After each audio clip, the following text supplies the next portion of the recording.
Hello and welcome into another episode of Locked On Wolves. Today on the show, a peek back at the weekend, a dominant win over a Giannis-less Milwaukee Bucks team. A couple key takeaways from that game, as well as checking in on ESPN's real plus minus stat. A couple of interesting notes about where Timberwolves players rank there, and also another look at the Jarred Vanderbilt Dennis Rodman comparison and why it's still not that crazy. Finally, we'll preview Wolves-Mavs on Monday night. It's all upcoming. Welcome in. You are Locked On Wolves.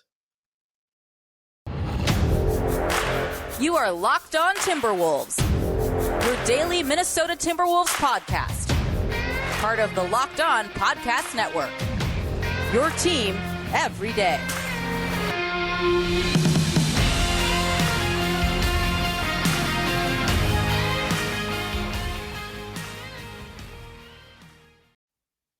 Hello and welcome to the Locked On Wolves podcast, part of the Locked On Podcast Network, your team every day. My name is Ben Beecken. I'm the host of Locked On Wolves. I'm also the editor of Dunking with Wolves, the Timberwolves site on the Fansided Network. Today's episode is brought to you by BetOnline. BetOnline has you covered this season with more props, odds, and lines than ever before. BetOnline, where the game starts. Happy Monday, everybody. Happy Timberwolves game day. The Wolves are taking on the Dallas Mavericks Monday night. It's a 7:30 p.m. tip. We'll preview that at the end of the show today. Plenty of other items to get to first. The very first thing, though, is a big thank you for those of you that do make Locked On Wolves your first listen each and every day. Of course, the show is free and available everywhere. That includes YouTube, as well as all of your favorite audio platforms, Apple, Google, Spotify, and, of course, our friends at Odyssey. You can also follow the show on Twitter at Locked On T Wolves and at Beecken. That's with two B's, two E's, CKEN. All right. So packed show today. Lots to talk about. The Timberwolves only played one game over the weekend. They were off Thursday, Friday. They had the Saturday matinee against the Bucks. I want to hit a couple key takeaways there first. Then I want to peek back in at ESPN's real plus minus stat, or their metric, I should say, which wasn't even published for the season until just a couple of weeks ago. I guess it was about 3 weeks ago now, around the All-Star break. And I want to peek back in at where the top three Wolves ranked on ESPN's RPM, where they are, and compare that to a couple of other teams. It's really interesting where the Wolves, it is their big three, where they stand currently in ESPN RPM compared to some of the other big threes among playoff bound teams. It might surprise you just how good the Wolves big three is by that measure. And then also another look, I can't quit the Jarred Vanderbilt Dennis Rodman comparison, mostly because it seems so absurd and it's so easy to dismiss as, oh, this is hyperbole. Not that crazy. It's still not, even with Vando slowing down due to injury and some of that stuff. I want to peek back in at that comparison. I did this probably back in December. So if you missed it, it's still a relevant conversation. Then we'll close by looking at Wolves-Mavs briefly. It's been a little bit since we've seen Dallas. So we'll do that at the end of the show. First, let's talk about Wolves-Bucks. I just have a couple quick takeaways from this. Of course, this is back Saturday afternoon. The Wolves coming off 2 days of rest, matinee game. There was a lot of energy at Target Center, though. So, it didn't seem like they were going to fall flat. They sure didn't. Of course, no Giannis for the Bucks, but they did have briefly George Hill recently back from injury. They, of course, still had Chris Middleton. Otherwise, Pat Connaughton's back on the floor for them. It was a relatively full-strength Bucks team minus Giannis, which I realize is a significant absence. But still, the Wolves had everybody except for Jaden McDaniels. And also, of course, Patrick Beverley and George Hill were both ejected just a few minutes into the game. You could tell from the get-go the Wolves are going to be energized and ready to play in this one. They really have this sense of, like Chris Finch said this in the media, the team knew that this stretch was looming. I talked extensively about this on Friday. The 7-game stretch of playoff teams, all of them, or 6 of the 7 are top 5 teams in their respective conferences after playing a bunch of games against Oklahoma City and Portland and decent teams with, missing players, and the Lakers mixed in there, and the Heat missing Jimmy Butler, and really, you look at what do they won, like 11 of 15 or 12 of 15. There's a lot of buts in there, right? It was basically the win over Denver a few weeks ago is the most impressive one, but there's been some buts mixed in there. And of course, the Giannis-less Bucks are another one, but still, you could tell this Wolves team was geared up and ready to go to try and prove that they, this isn't fluky. They can still beat playoff-bound teams, and they were ready to go on Saturday afternoon. The number one thing that stuck out to me was the aggressiveness on defense that the Wolves showed. Jumping passing lanes, sometimes gambling to the detriment of the defense, but I think you want the defense turned up to that notch versus the alternative, right? You don't want a lackadaisical defense, especially against an attacking team like the Bucks. And Milwaukee was making the open threes the Wolves were giving them early in the game.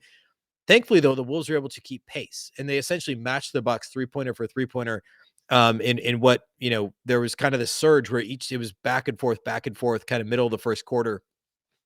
And the shot making was allowed the Wolves to keep pace with the Bucks in that regard. The biggest thing overall for the game to me was the Wolves' ability to force turnovers. And the Bucks were sloppy, and obviously with no Giannis to initiate it and really to allow the offense to revolve around around Giannis, which makes obviously that's a huge absence. But without him, the Bucks were just a little bit disjointed, and they still shot the ball so well from outside the arc. Connaughton was huge for them. Grayson Allen shot the ball well. Chris Middleton had a decent game all around, all things considered. But with George Hill only playing 4 minutes before he was ejected, and with no Giannis, it was really Drew Holiday that was the only one that was really initiating offense. And Javon Carter ended up having to do a lot of that as well off the bench for them in the absence of George Hill. But they were a little bit discombobulated. The Wolves were able to force 14 turnovers. The Wolves actually generated 12 steals of their own. So those 14 turnovers for Milwaukee, 12 of them were live ball steals by the Timberwolves, which is significant. That helped fuel the fast break. At one point, they were shutting out the Bucks in fast break points.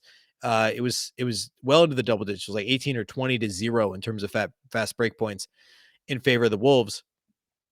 And so turning defense into offense, which was such a big part of what kept the Wolves afloat early this season, when the half-court offense was so terrible, the defense was generating these transition opportunities, these open three-point opportunities, dunks, etc. And now that the offense has surpassed the defense, it's nice to see a little bit of this, kind of fuel what ended up being a 138-point night for the Wolves. The 12 steals that they were able to generate, and in a game where they were still a -7 on the glass, the steals, the turnovers that they forced against the Bucks were absolutely huge. They did, I mentioned their struggles on the glass. They allowed 14 offensive rebounds to Milwaukee. Second chance points were an issue, but because the Wolves were able to largely defend without fouling, they only committed one more foul than the Bucks in this game, and they shot 9 more free throws. I talked about this last week.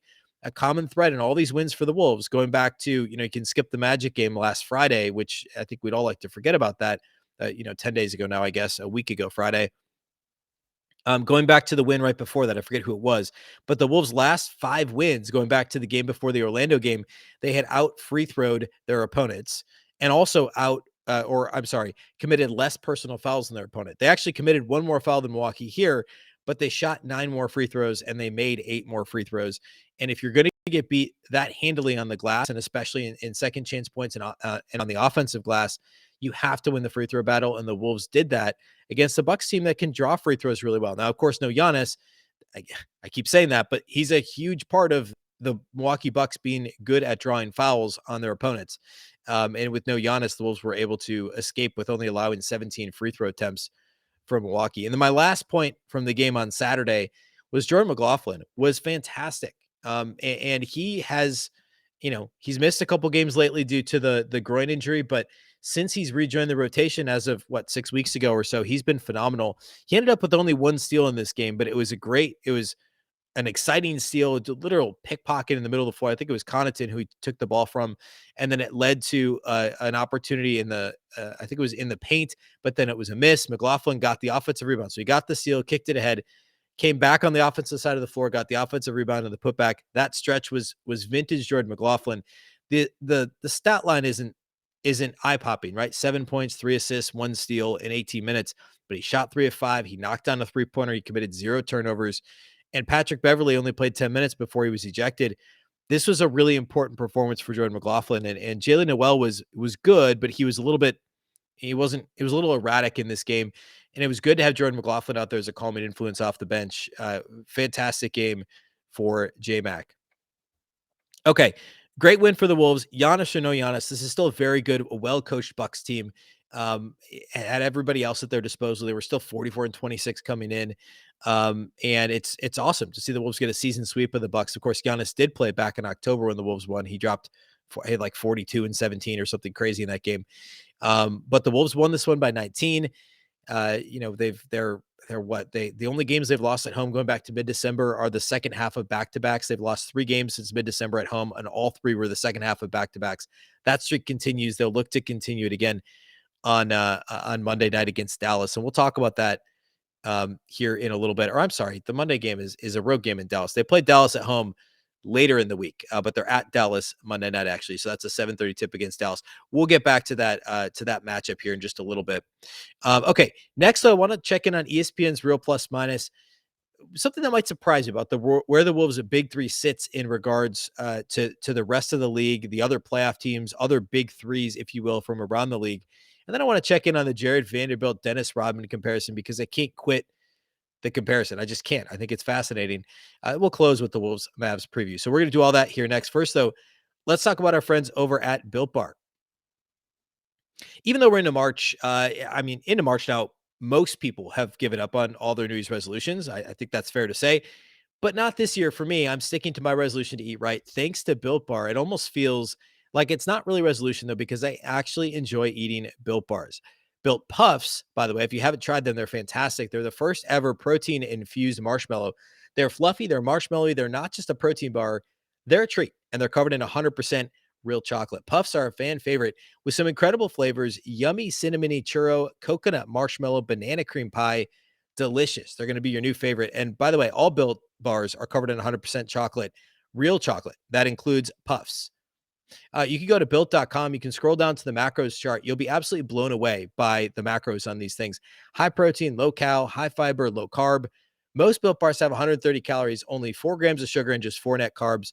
But they also have 17 grams of protein. Compare that to your average candy bar, which typically will have around 240 calories, 30 grams of sugar, and dozens of net carbs. Mint brownie, coconut almond, just to name a few. All Built Bars, really, truly, are delicious. There's new flavors coming out all the time.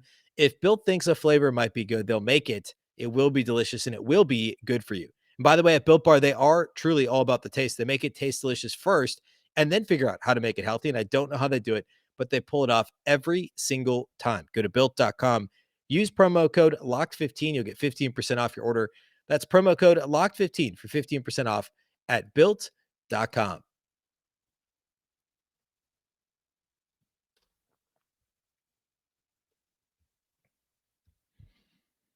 Thank you again for making Locked On Wolves your first listen each and every day. For your next listen, check out the Locked On Now podcast, nightly recaps of every NBA game with analysis from our local experts. It's free and available wherever you get podcasts. And if you don't listen to Locked On Now, you should. It's the best way to get caught up on the night before's action. It's better than perusing the box scores, scrolling Twitter, watching the highlight shows. This is the best way to find out what happened the night before. It's all of our local experts who watch the game and can give you a 60 to 90 second kind of snapshot of what happened. That goes beyond the box score. You know, what the flow of the game looked like, what you need to know from it. It's the best way to get caught up. So be sure to subscribe, follow, listen/watch Locked On Now each and every day. Okay, let's talk RPM. So if you're not familiar with ESPN's RPM, the quick cliff notes are it's my favorite all-encompassing metric, right? Any one metric does not tell the story. Plenty of grains of salt all the time with all of the metrics, right? But this to me is the best of the ones that are trying to be a catch-all. At least I think it estimates defensive impact better than most metrics, and I just think it does a really good job, right? The idea is it's trying to estimate the on-court impact in points scored per 100 possessions. So offensive RPM, real plus minus, defensive RPM, and then the total RPM that also takes into account teammates, opponents, additional factors. What I want to cite today, though, is the wins category. So if you go to ESPN and you find their RPM stat on their website, they also have a category that's wins. And what that does is it helps to regulate it. Regulates maybe not the right word. It balances it based on possessions played. So for players that have played more, it's going to factor that in, because otherwise, being that players that have played less, it's easier to have, as with any advanced metric, right? If you played less, it's easier to inflate that metric because of your limited minutes, but it truly takes into account how many possessions guys have played, and it gives you a better sense versus just raw RPM. So we're going to look at real plus minus wins on ESPN.com to give you a sense for, this is legit. Again, not the end all be all, but like we'll say the top 5 guys on the list. Nikola Jokic is number 1 in RPM wins. Steph Curry's number 2. Jason Tatum's 3. Joel Embiid 4. And Giannis is 5. So you're talking about essentially your MVP candidates, mixed in there. Embiid, Jokic. You could throw in Giannis and I guess early this year, especially Steph. And then you go down the list: Trae Young, Luka Doncic, LeBron James. It's a great list. Karl-Anthony Towns is number 10. So what I want to point out here, this is fascinating to me.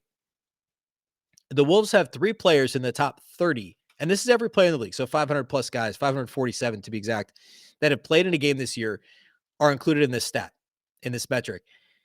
And there's 3 Timberwolves players in the top 30. Karl-Anthony Towns is number 10. He has 14.36 for whatever. I don't think that the number itself is as important here as the ranking, but 14.36 RPM wins. The second highest Timberwolves player is Anthony Edwards at 28. He's at 11.67, and then D'Angelo Russell's number 30 at 11.58. So this is overall real plus minus wins. There's only 2 other teams in the league that have 3 players in the top 30 in real plus minus wins, which is fascinating to me.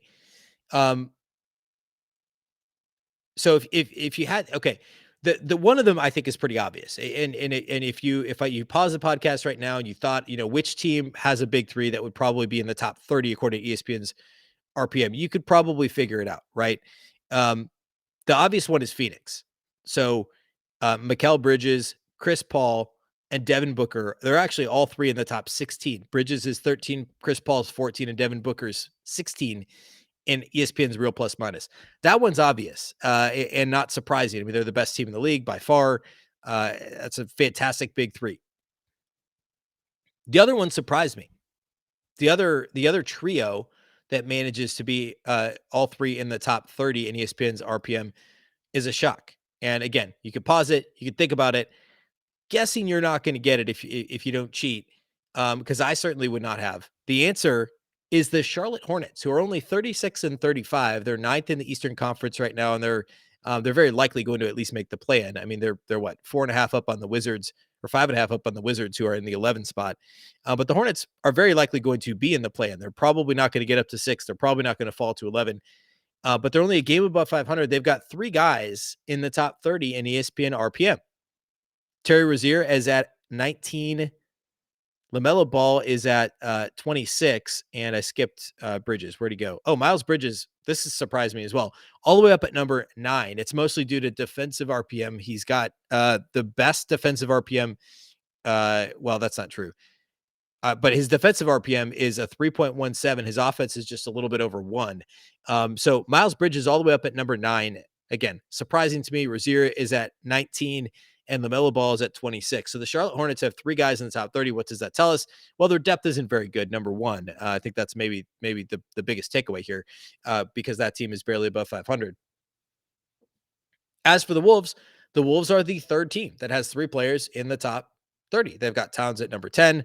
They've got Edwards at 28 and Russell at 30. Incidentally, there are 5 Timberwolves players who have a positive real plus minus.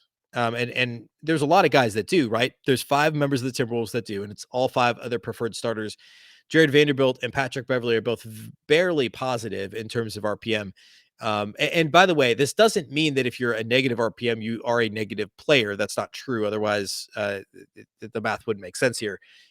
But the only players whose net is a positive are the Timberwolves' regular 5 starters, or preferred 5 starters, I should say. So I thought that was all really interesting. It's fun to keep an eye on that because it is indeed my favorite stat. Okay.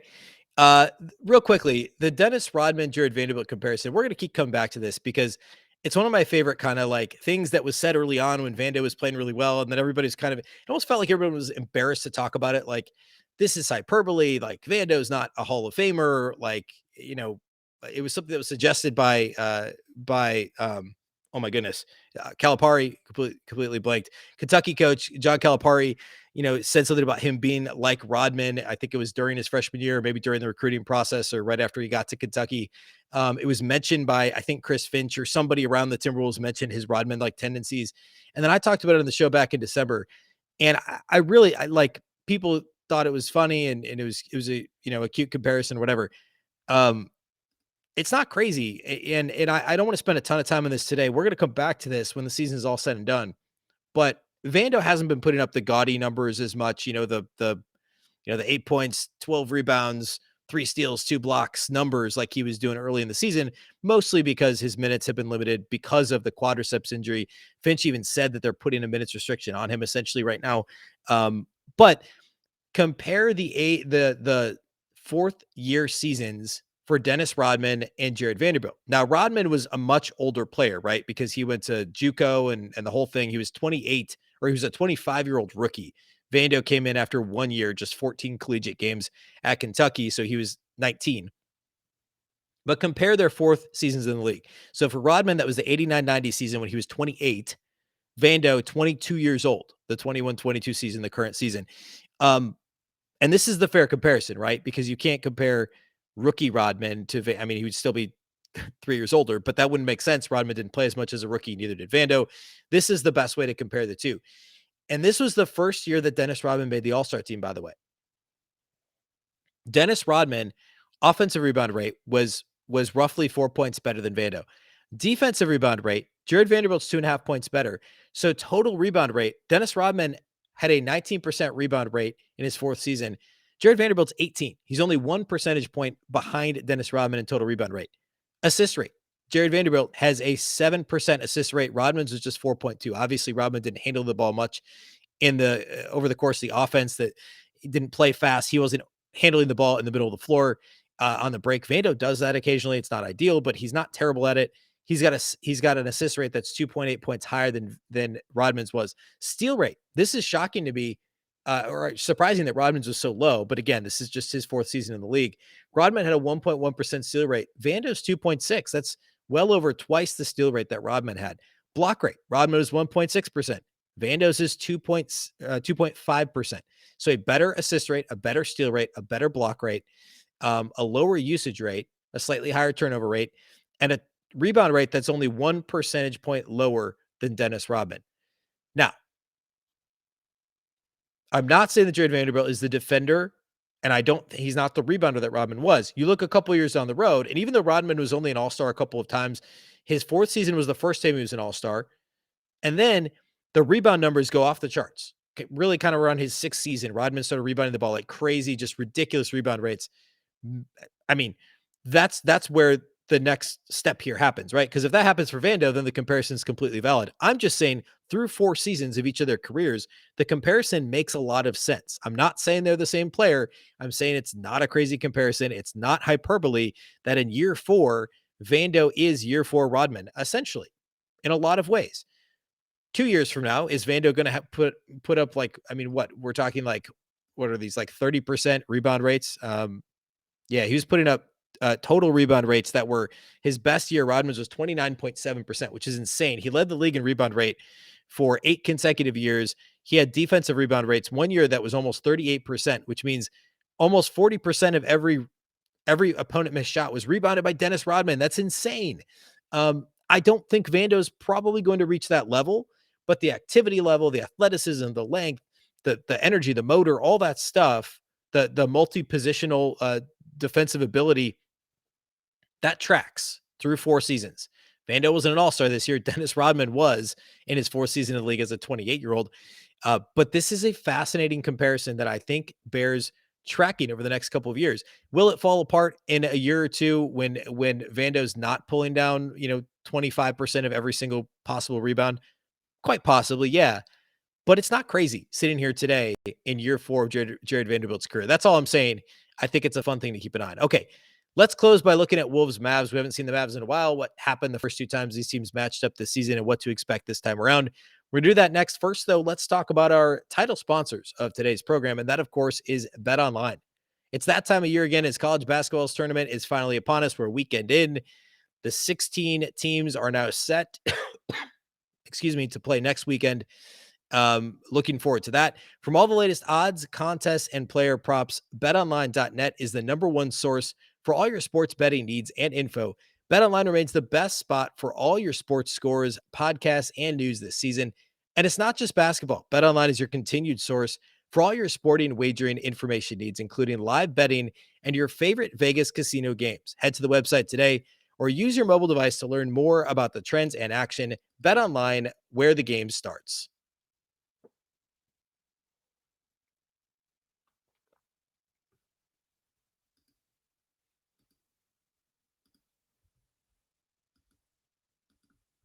All right, let's talk Wolves Mavs. So The first time that the Timberwolves and Mavs faced off was way back in mid-December. The Timberwolves beat the Mavs. This was like right around the time the Wolves were starting to have the COVID-19 issues. This like a week before Christmas. They had just had that losing streak, the winning streak around Thanksgiving, then like the 5-game losing streak, and then they started to play better right when COVID hit them. The Timberwolves still managed to beat the Mavericks by 6 in this game, and this was in Minnesota. The Timberwolves started to have some issues. This was, I think, the second game after Anthony Edwards. Remember, Edwards missed the Friday win over the Lakers with the COVID diagnosis, and then the following game, the Wolves beat the Mavs, pulled back to 500 at 15-15 with no Anthony Edwards. And there were also rotation guys missing for the Wolves. They really only played 8 players. Bolmaro played 2 minutes in this game, but they only had 8 rotation guys. Karl-Anthony Towns had 24.7 rebounds, 6 assists in this game. And D'Angelo Russell had 22 points on 50% shooting, played extremely well. Patrick Beverley had 10, 8, and 4. Malik Beasley started, did not shoot the ball that well. Jaden McDaniels was good off the bench. Jalen Noel had 16 off the bench, 6 of 9 shooting. So well-balanced attack for Minnesota. They had a halftime lead. The Mavs actually had the lead going to the fourth, but Minnesota held Dallas to just 17 points in the fourth quarter in this matchup.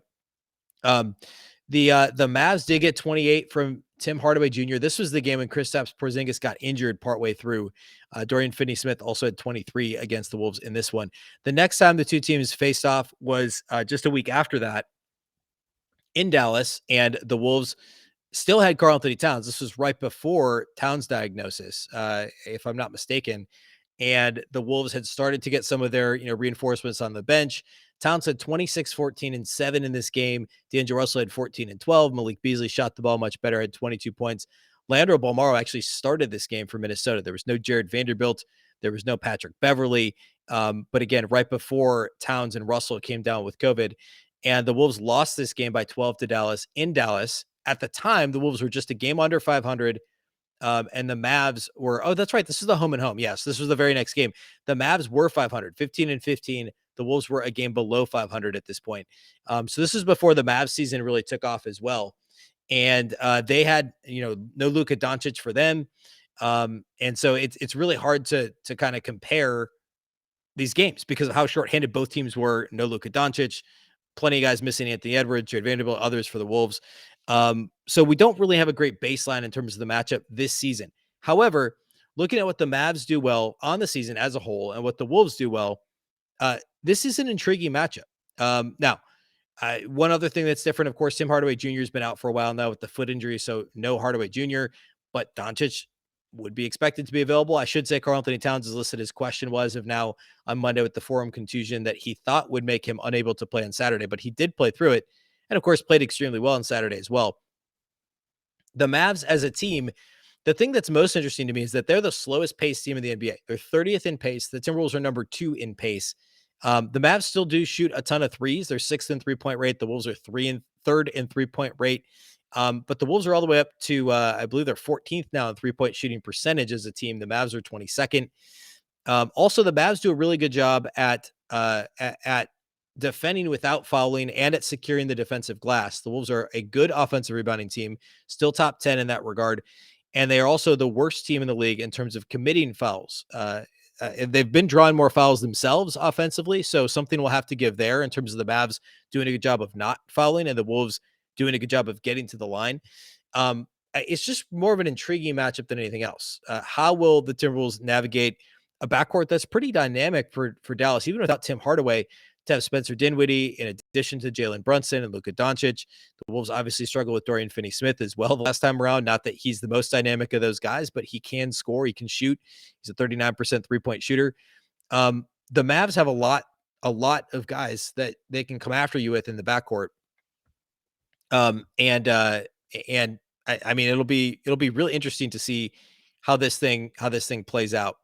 In terms of what the Mavericks have been up to recently, their last time out, they actually lost to the Charlotte Hornets, which is not great. I mean, Charlotte is now just a game above 500. But Doncic had 37, made 8 threes in that game in 30 minutes of play. Nobody else on the Mavs scored more than 12 points.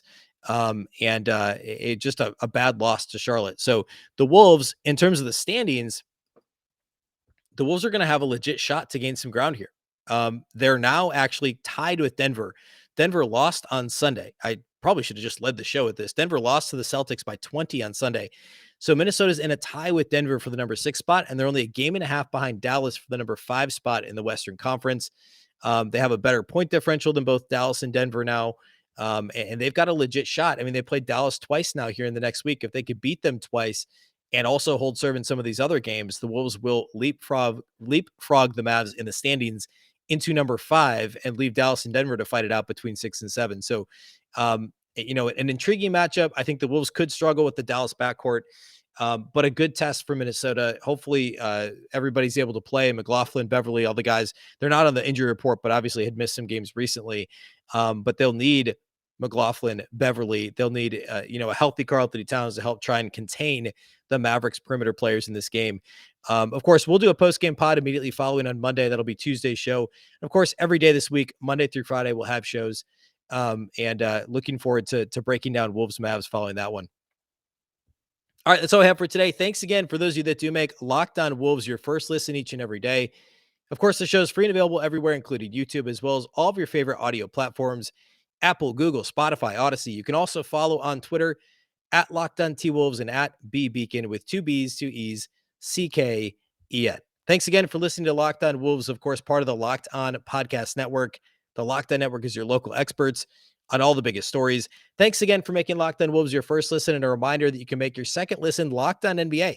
Locked On experts covering the biggest stories around the NBA every Monday through Friday in less than 30 minutes. It's free and available wherever you get podcasts. Once again, I'm Ben Beecken. This is the Locked On Wolves podcast, and we'll catch you next time.